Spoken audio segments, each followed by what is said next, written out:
Hey guys, so I just quickly want to make a second video about this rumored HTC Zeta phone because I think there's some stuff that I didn't say in that video that after been reading some comments about this and just been thinking about this, some things that I didn't really say in that video.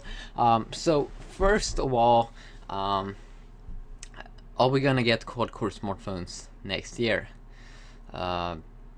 That's a good question, actually, because we haven't got anything like confirmed yet.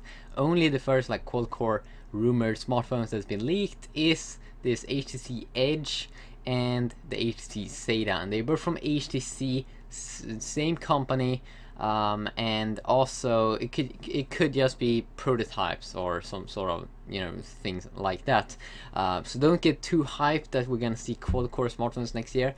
What we can see here is that we're obviously gonna get quad-core tablets next year, and may even get one this year from Lenovo this Christmas. I made a video about the tablet. We've also been seeing tablets rumored to come from other companies also like HTC be presented hopefully at the MWC Mobile World Congress in Barcelona in February. But tablets, and also we have the Asus ePad transformer tablet. We do know that we're gonna get quad-core tablets next year, but there is a difference between tablets and smartphones, because you may say, well, if we're gonna get quad-core tablets next year, then we must get quad-core smartphones. Well, you gotta think a little bit about this, that phones are smaller, okay? It's a different form factor. You need to make things thinner and lighter and stuff like that, because people are gonna have this device in their pocket, and I'm not really sure if we're gonna get quad-core smartphones next year.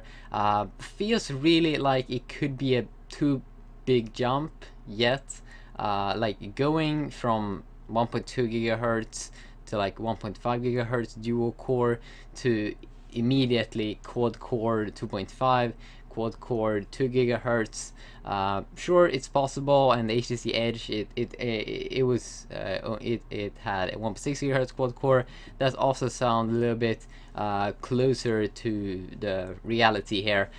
So I'm a little skeptical about these specs, 2.5 gigahertz quad core, but hey, if we think about it a little bit, we do know that these XDA developers and teams have been able to overclock Samsung Galaxy S2 from 1.2 to 1.8, and that's kind of insane. That's almost 2 gigahertz dual core. So I mean, if they almost could get it to 2 gigahertz dual core, I really think that the possibility there with quad core 2.5, you may be able to clock that up. Let's say they are releasing the phone 2 gigahertz quad core, people will probably be able to overclock it to 2.5, and if this HTC Edge, as I do think is closer to reality, 1.6 gigahertz quad core, then people will probably be able to clock that to 2.2 maybe, hopefully 2 gigahertz quad core. And I know it's not all about the specs, but it sounds kind of cool, and the thing that they are increasing the performance, but they are lowering the battery consumption. So just because you have more cores doesn't mean it's gonna take more battery.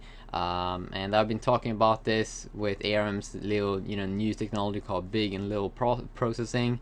So they're using one processor when you're doing tasks that doesn't require that much battery, so you won't drain things when you don't use it, and then when you use like gaming stuff like that, then you will have the full experience. But many times we only do small stuff like texting and checking Facebook and browsing and stuff like that, and then we don't need all the processing power. But I'm really skeptical to 2.5 gigahertz quad core next year. I'm really skeptical to see that in phones. But that we could get a quad-core smartphone next year, I would say that that's around 60 to 70% that we're gonna see a quad-core smartphone next year. That doesn't mean that it's a good phone, but that some guy release a crazy prototype or something like that, or if this HTC Edge is true, and if this HTC Zeta is true, then that's going to be kind of nice. You should also remember that these renderings seems to be kind of, you know, it's only renderings, probably not going to look like this. There was some guy that was looking here on the dimensions that they were putting out here, that they weren't true, and that it can't look like this, have this design with these measurements. So only a prototype probably, and I don't think it's gonna look like this. If it's gonna look like this, then it's gonna be the coolest phone ever. But it's exciting, but I'm still really skeptical to this. But we can see a quad-core smartphone next year, very likely, and if we're gonna see that, then probably a lot of other guys is also wanna be there in the top in the specs war.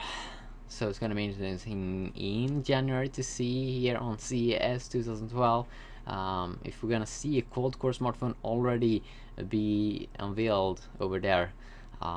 Yeah, a lot of interesting stuff is gonna happen next year. See.